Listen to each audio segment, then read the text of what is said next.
folks. I am Robin Binkley, and I'm here with my partner, Courtney Moeller. We are Ladies Kicking Assets, and we have an amazing guest with us today. We have Ronnie Shalev, who is a ER physician by trade, but incredible entrepreneur in her new life. And so we want to talk about that shift and all of those things and how you can get in touch with her. But before we get started, we wanted to just let you know that we are not your CPA and your legal team. We do ask that anything we talk about that you might run by those experts in your life and get direction. We also ask that you'd like and subscribe to Ladies Kicking Assets. We'd love for you to be a part of our community and share us with your friends. So welcome, Ronnie. We are so excited that you are here and cannot wait to hear you tell us about your painstaking background as an ER physician and all the freedoms that you have now and what you're working on, new projects. So welcome, welcome. Thank you so much. I'm so excited to be here with y'all. Yes, yes. We all have something in common. We are all in this amazing book. Courtney, where's your book? There we are, Next Level. This is so powerful. Kyle Wilson put this compilation of stories together. I just encourage you all to obtain a copy and just read about these incredible stories. It's super powerful. And it's a #1 bestseller on Amazon in a slew of categories, over 30 categories and internationally. So congratulations, ladies, on being in that a group of #1 bestsellers. It's exciting. Very exciting. So Ronnie, tell us about your background and how you juggled that with your family. Yeah, so I am an ER physician by training. I was working for 16 years with patients at the bedside. And after many, many years of being part of the worst day of the patients' lives, I decided to step away. Yeah. Part of it was just the pandemic. That was, I remember when I was in the ER in the pandemic, I was double masking when I was just seeing patients with a ankle sprain. Forget the fact that I was in the emergency room. The administrators had cut our staff and they said, it's getting very dangerous, so we're not going to give you an assistant anymore. And, a lot of the doctors that are the specialists don't want to go into the rooms, so you'll have to go in. And if they need to be put on a ventilator, you're going to be going in and here's a trash bag. You're going to be totally safe. You'll be fine. No worries. You'll be just go in there. Nobody else wants to go in there. You'll be fine. Here's a trash bag. And here's your mask that you've been wearing for a week. And we are rationing the masks, but you'll be fine. Don't worry about it. Yeah. There wasn't even there. So, I was like, they don't care about us at all. In fact, our administrators told us, if you have COVID, you are going to go to work. Like, unless you're on a ventilator, you need to go to work. So at that time, there were physicians that were so scared of bringing it home that they were staying in apartments like away from their families, just so they could. Who knew it was going to last 3 years? You can't be away from your families for 3 years. Yeah. Well, we could go off on that subject matter really hardcore. I don't think we should, but that's surprising that they would want you to continue to coming work, knowing this was such a contagious, deathly virus, and they still wanted you there. And in the beginning, there were so many uncertainties and so many unknowns. That's right. And I just knew that they didn't care. Like, the hospital administrators, all they cared about was their bottom line.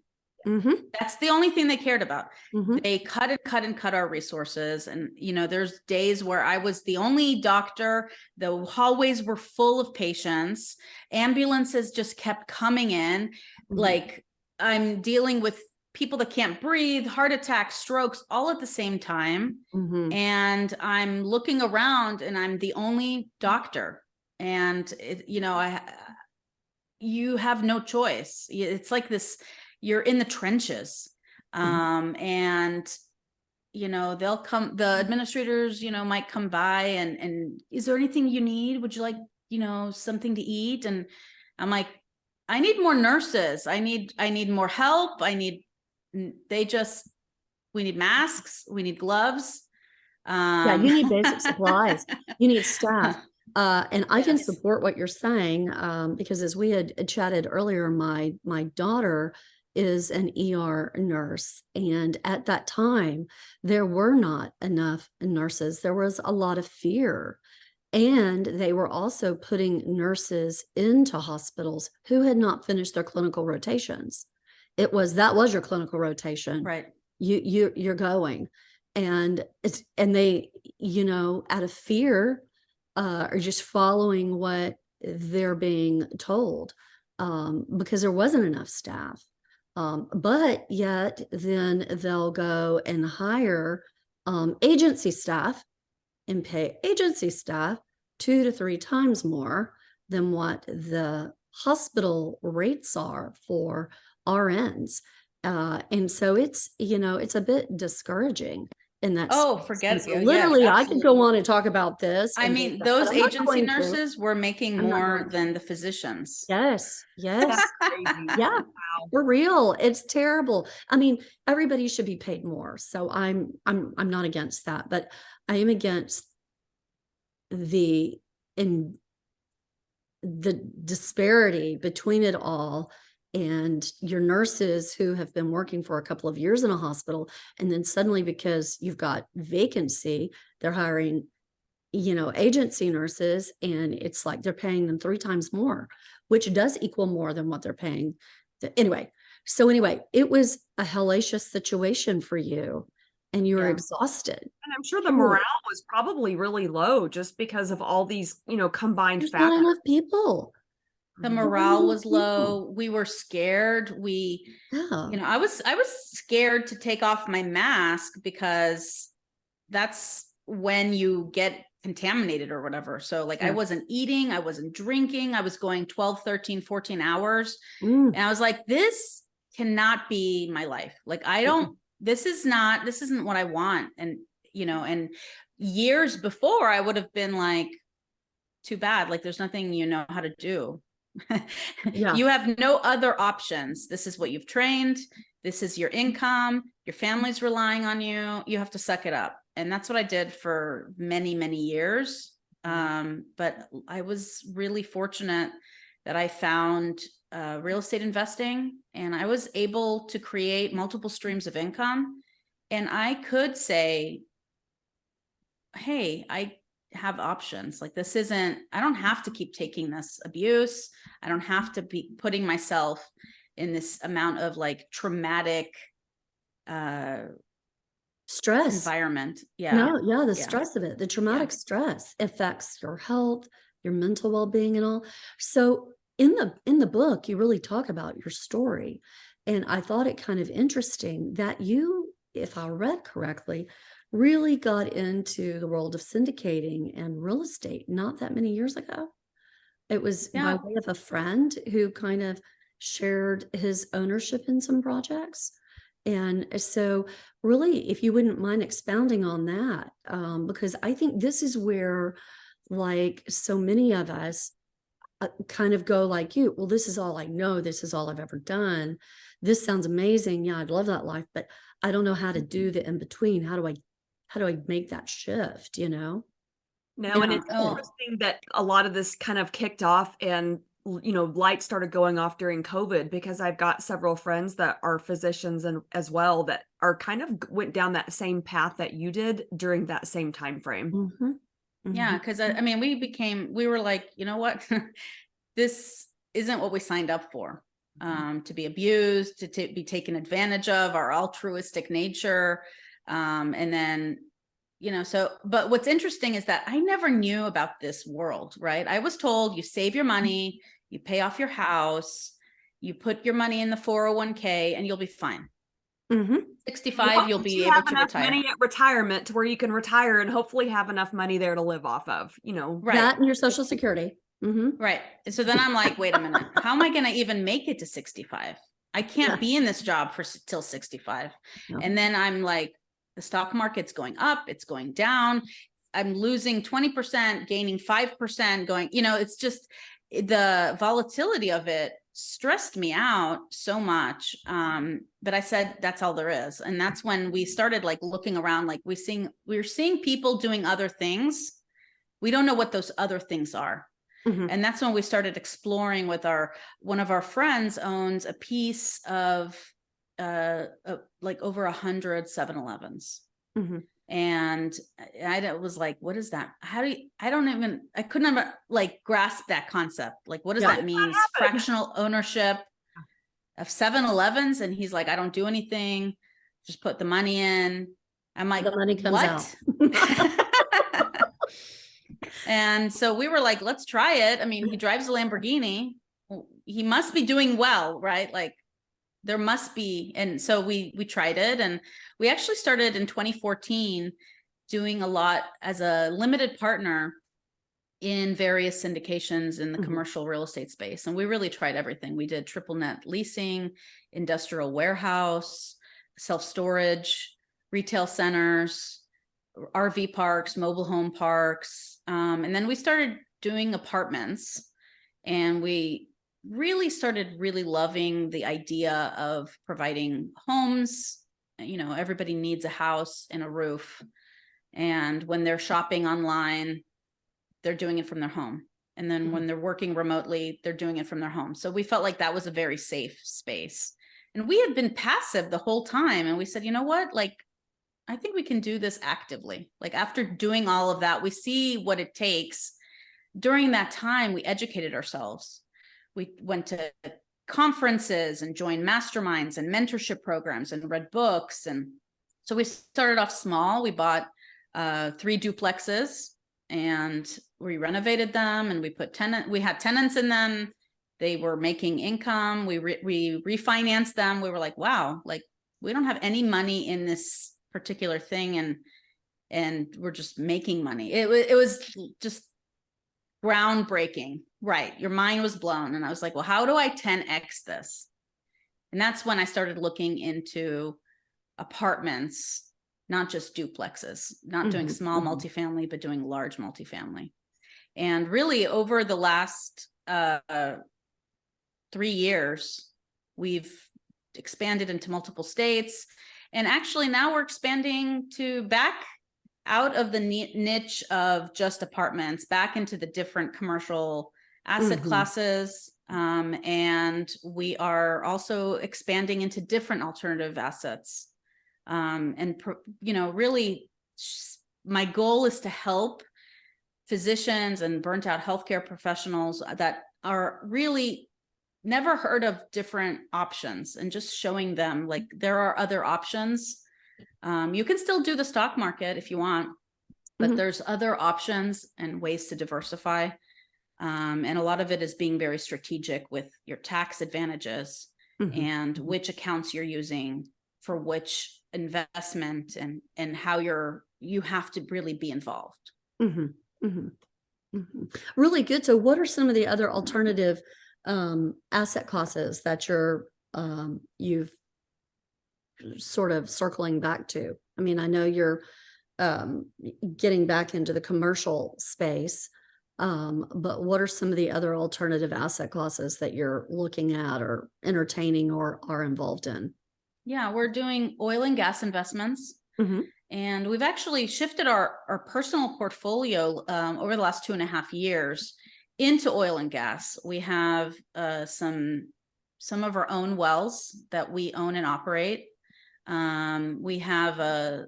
We've partnered with someone that understands the space really well and helped us find someone that was selling their wells. And we just kind of took it over. I think it's a little bit more work than we thought it would be. It like rains and you can't pick up the oil, and then the pump falls apart. So you have to be kind of just like in apartments, you need to understand that space. So we have that. We've bought royalties. We've bought into various funds where they're developing land and they're developing the oil wells. And so we are kind of diversified. That's kind of how our MO, how we start off. We start off as passive investors, and we're trying to understand the space. And then when we're like, okay, we understand it. Now I can talk about it, and I can bring it to my investors as bring opportunities. other people in. Yeah. So I'm doing that. And I'm actually looking at tax lien investing as well. That's something I have looked at. What is tax lien investing? Yeah. Talk about that.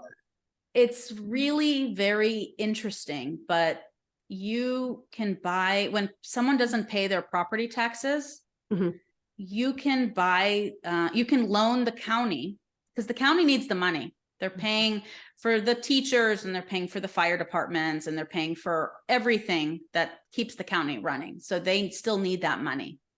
When someone doesn't pay their property taxes, you can go and loan the county that money, and that county pays you between 10 and 25% interest. And your first position. So it's like, if you heard today that you could put your money in a CD that was giving you 25%, would you do it? Absolutely. Yes. And Illinois pays 36%. And I would imagine that the county is a pretty solid, payment source. Correct. And if, no one pays that loan back, because a lot of times the property owners, they pay the county. Like they're like, okay, it's usually one of the last bills they pay, because they're paying their credit card bills, they're paying other things with higher interest, but then they don't want to lose their house, so they'll pay it. Okay. If they don't pay it, if there's a mortgage, the bank pays it. Bank takes the thing, they pay the back taxes. If the owner doesn't pay and the bank doesn't pay, you can take the property.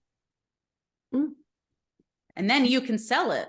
So there's it's one of the least risky things. The only thing is it's very complicated because there's thousands of counties, and all of them have different rules and different redemption periods and how long you have to wait, and what. So I'm that's right now my focus is learning all of that. And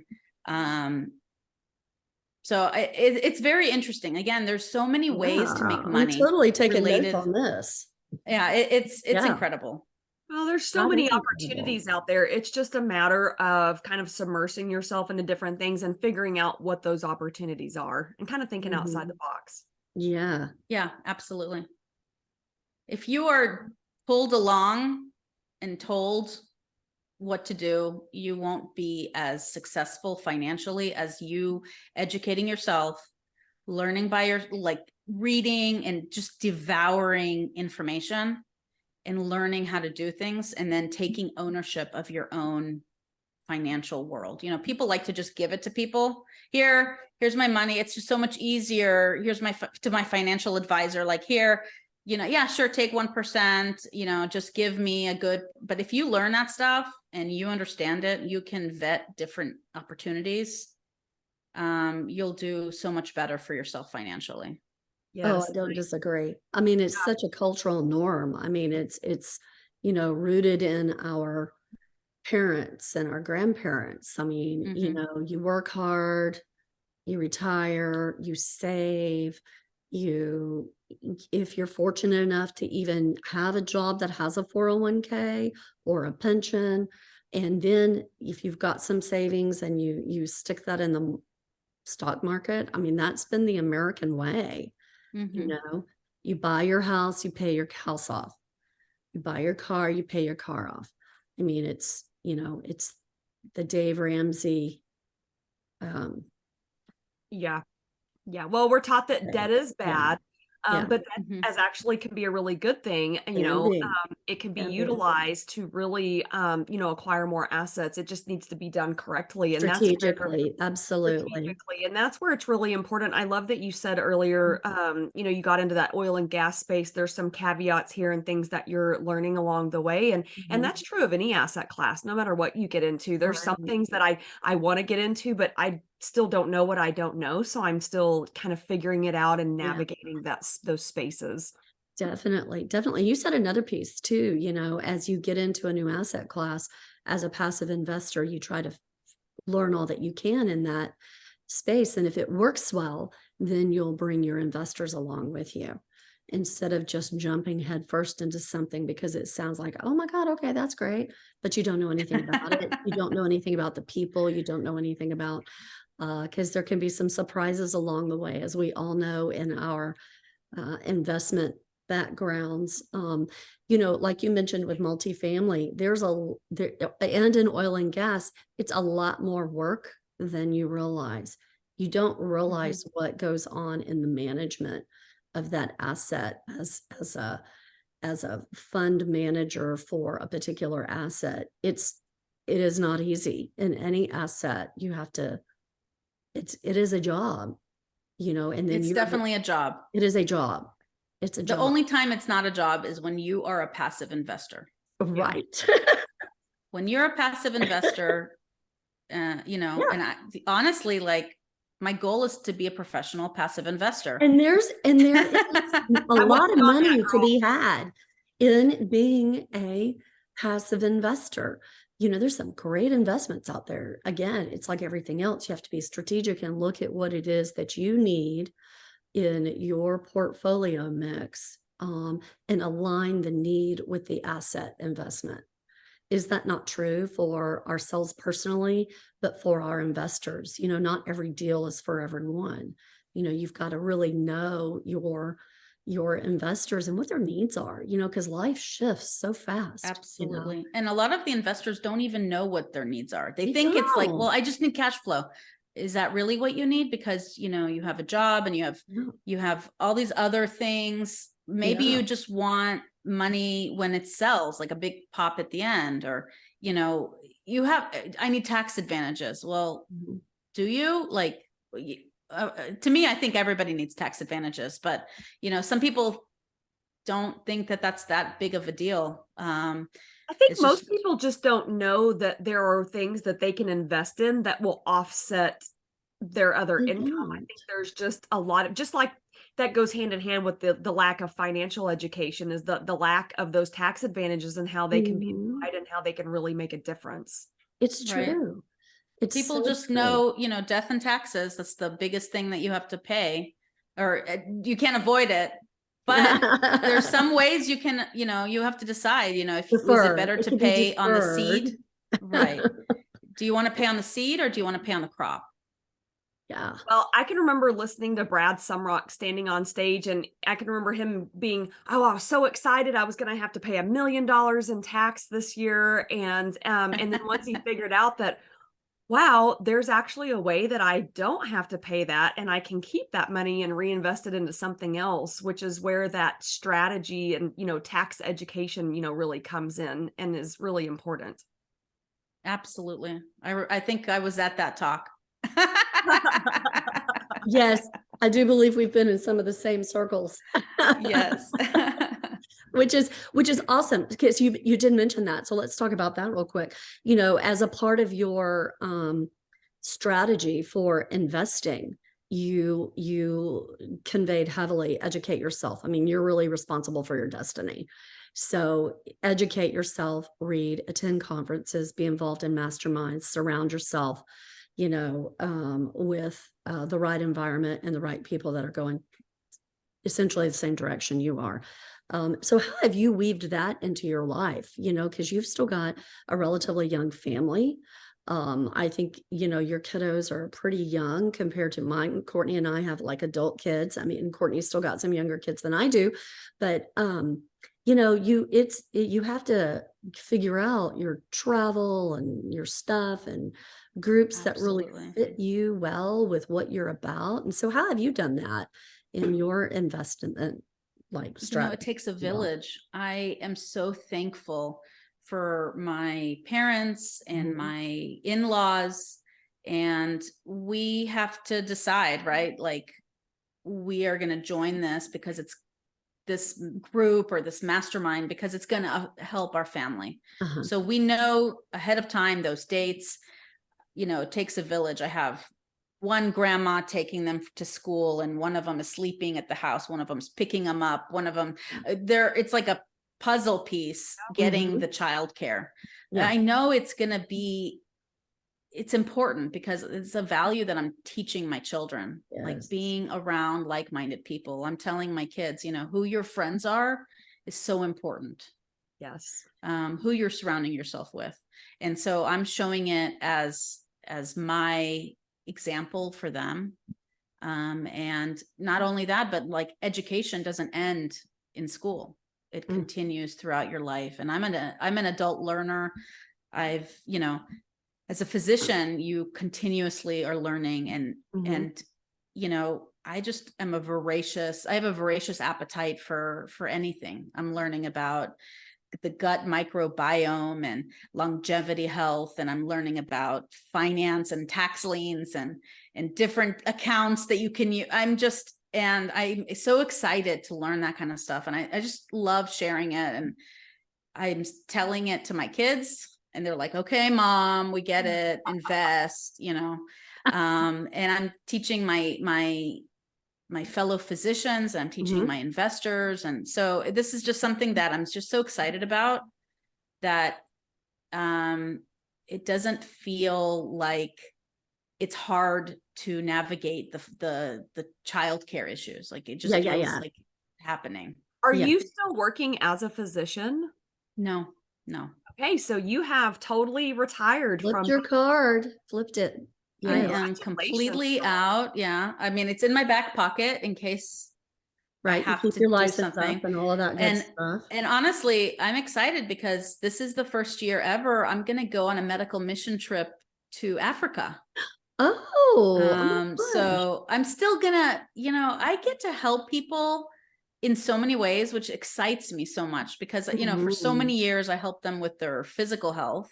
Now I'm helping them with their financial wellness, and I still get to go and make an impact. And you can do it on your terms. On my terms. Yeah. On my terms, without the risk of litigation and different administrators. I'm going to a third world country where people are like appreciative, and they're waiting grateful. six to 8 months to see a doctor. It's just going to be such an incredible experience. I'm so excited about it. When are you going? I'm going in September. Oh, wow. That's amazing. Yeah. Oh, it really is. It really is. Well, you have shared so much with us today. We are somewhat coming to a close for our viewership. We really try to keep this in the 30-minute range. But Ronnie, how can our listeners and viewers get in touch with you? Should they have any other questions, need some guidance from you? What's the best way for them to reach out? Absolutely. Really emailing me. I answer every one of my emails. So it's Ronnie, RONNIE, at Shalwin Properties, SHALWIN properties.com. Perfect. Love that. And I love the fact that you personally answer all your emails. I do. That's great. I really do like that. Well, thank you so much, Ronnie. This has been pretty powerful. I think that you just you embody all of the qualities that like our average individual is, relating to. You've been a professional physician. You worked hard at that. That was your dream. It's what you knew. And then you stepped out and took a risk. But you did it doing the same way you became a physician. You voraciously read, you educated yourself, you took it seriously, and then you put it into practice. Like, you really took action. And so that's sometimes the fear marker of, Courtney and I have heard like repeatedly from folks, well, they do all this stuff, but then they don't really like pull the trigger. Well, nothing happens unless you really do something about it. Yeah. And that's You what the have to show is lean all into the about. fear. Yes. Growth Yeah. happens when you're uncomfortable. You got to get Mhm. comfortable being uncomfortable. Yes, yes. So if you are feeling uncomfortable, you might be doing something right, Yeah. because you might be a different person on the other end of that. Well, I just love Okay. that you are, I think so many of us have this, physicians and attorneys and everybody, that's, the success goal that people want to achieve, but you have actually found another way to do that and take back control of your time, because really, time and health really is true wealth, along with that, the financial Absolutely. component of that. So I'm really excited for you. I love hearing these kind of stories. I know. I know. They make me feel good, because Mhm. they're true, and it gives me hope, and it shows even me, oh my gosh, I learned something today, Yep. which I continuously love. Well, thank you so much, Ronnie, and you've shared with us how our listeners and viewers can get in touch with you. And again, folks, we're Ladies Kicking Assets. We ask that you like and subscribe to our channel and share this interview with your friends and family. It's pretty powerful what we've talked about today. So till our next interview, folks, we're Robin and Courtney Moeller with Ladies Kicking Assets and our amazing guest, Ronnie Shalev. Thank you so much for having me. You bet.